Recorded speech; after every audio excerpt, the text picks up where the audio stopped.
In 2000, the Scottish education system was revolutionised with the introduction of the Macron Agreement.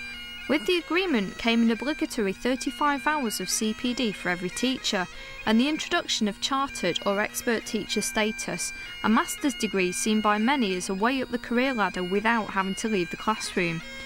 In this programme we'll meet two teachers who went down the chartered teacher route, but first we'll hear from Jim O'Brien, Vice Dean of the Faculty of Education at the University of Edinburgh and an expert on Scottish CPD. CPD for Scottish teachers embraces a number of opportunities. Chartered teacher is obviously one of them, where they will get a formal qualification, a related salary increase. But the other approaches to CPD may well happen in school. Teachers may go to conferences, out to courses. But I think more and more people are realising that CPD, or professional development, is not just about going on a course.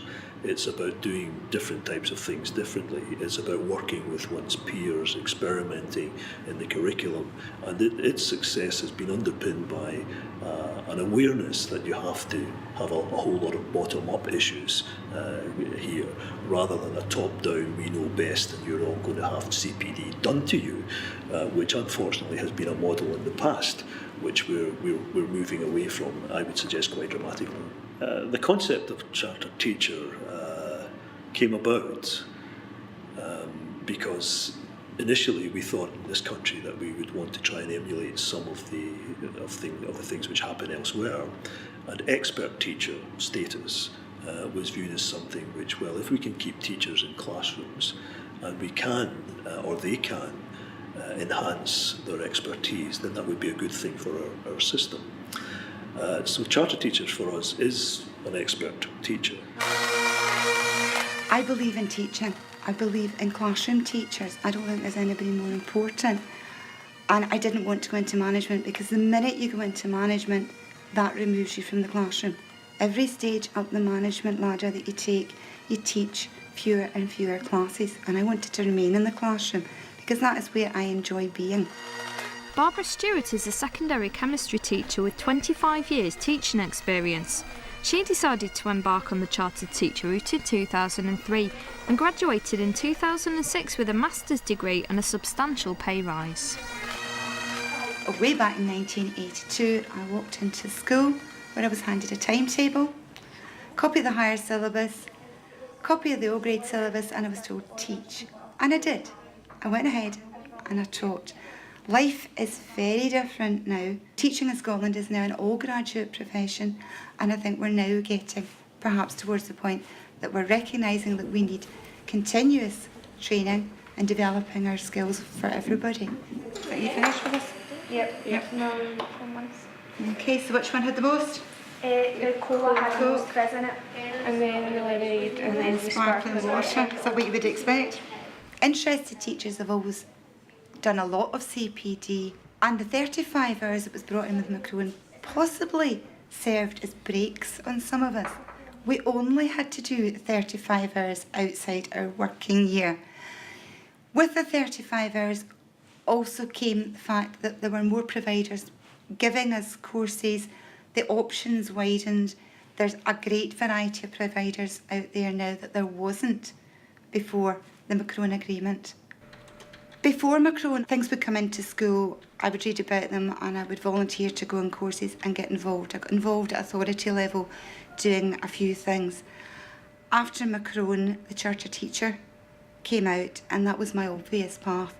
It was something I wanted to do and something that I felt would be a challenge and something I was ready to do at that stage in my career. Charter Teacher Programme has 12 modules in it. It's a master's degree. You have 4 core modules, 4 option modules, and the final 4 modules are a research degree, which you have control over what you choose and what you do. These are very specific modules, right, designed for teachers to develop CPD at a very high level. Each module challenges you to look at yourself and at your practice. Some of them are theory, some of them are practice, most of them combine both. In the 3 years that I took to complete it, which obviously was shorter than the 6 years as expected, I didn't have any holidays. I studied through my holidays. Holiday time was there to write essays, to read books, to download stuff from the internet. Now, you can access most information through the GTC website, and you access CPD. There's then the charter teacher bit there, okay? Right. That then sets you through everything you need to know, okay? So, say you started it with Glasgow University and you started it in, September? And you did it for a little while, a couple of years, and then there was a year that you found it difficult. Could you have a break from it? Not a problem. Basically, you can even change from provider to provider if you want. The EIS is the Educational Institute for Scotland. It's one of the biggest unions in Scottish teaching, and I'm a school-based EIS learning representative and responsible for the staff within my own school. People will come to me for advice on their CPD, and people very often will sit down and they'll consider, what do they want to do, what's available, what do you think I should do? We might run our way through a SWOT analysis where we analyse their strengths, weaknesses, and then we would identify training needs that they had, and we would hopefully work our way through finding some way of meeting those needs. Since I qualified, education has been in a changing cycle. It never stays the same. Teachers can't stay the same. You can no longer think, I know how to do that, because there's always a better way to do it. Courses are continually changing. Children are continually changing. Children learn in different ways. So we have to continually update our skills to improve ourselves, to give our children, who are our clients, a better deal in the classroom. I think the Macron Agreement is a possible sea change in relationships, both within schools and at national level about teachers and schooling, in the sense that what we are striving for is a much more collegial approach to what's happening in our schools, where teachers' voice is heard and they have an influence on decision making. One of the holy grails associated with professional development is actually making the causal relationship between an intervention or a piece of professional learning, and then how that is translated into student attainment or better student performance or a better, more satisfactory experience for students in schools. I think the effects of my CPD has on my pupils is that it gives me an affinity with them, because I'm back being a learner and I'm aware of how difficult it is to meet deadlines and the pressures of work, so I'm more understanding of the difficulties that they might have. Paddy Miller is a home economics teacher at St Andrews High School and completed her chartered teacher status in 2006. She feels her teaching has been invigorated and her pupils are really benefiting from the work she did for the degree. I came into teaching as a late returner to education. I think it was 95 I did my first degree, and then I went on to do my teacher training postgraduate certificate. Before that, I had been a qualified nurse for 20 years and worked in a local hospital. I feel in the 2 years prior to the Macron Agreement starting and my starting on the charter teacher course for my own personal CPD, I felt I had lost the spark for lifelong learning, for continuing. And one of the reasons, I think, is because as a full-time teacher with a full teaching complement, it's just such a busy, hectic workload. You definitely are rush, busy, and you don't have a lot of time to do things. When I rediscovered my passion for teaching via CPD, in actual fact, it just allowed me to focus on what I was doing as a teacher in my classroom. And I'm sure other teachers will agree that there's a lot of things that you instinctively carry on and are aware of in your observation of the children in the day-to-day running of a class. And it just allowed me to become more focused. Right, the dietary targets for 2005 state that the Scottish people should reduce the consumption of certain foods. Should they reduce A, fat, B, breakfast cereals, C, alcohol, or D, salt? It's had a big effect on my teaching, because I'm now no longer striving or looking for that missing something and getting worn down by feeling that I wasn't having opportunities to go in different directions. I think that I'm more aware of the individuals within my classroom and meeting their needs, and I have a better understanding of some of the learning needs that some children have.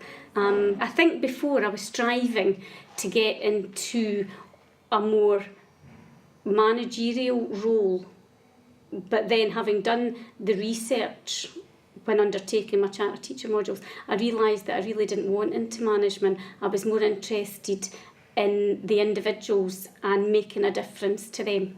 And I think that's why the charter teacher was meeting my needs more realistically.